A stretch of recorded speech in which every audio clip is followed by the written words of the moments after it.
Imagine controlling a robot without touching a remote, without pressing any button, just using your face.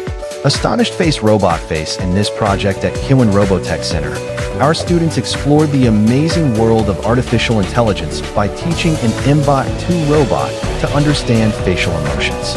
Using AI and face emotion recognition technology, the camera captures facial expressions, the system analyzes them, and based on the detected emotion, it sends commands to the robot to respond and move. But this is not just about making a robot move. It's about teaching students how machines can see, analyze, and interact with humans.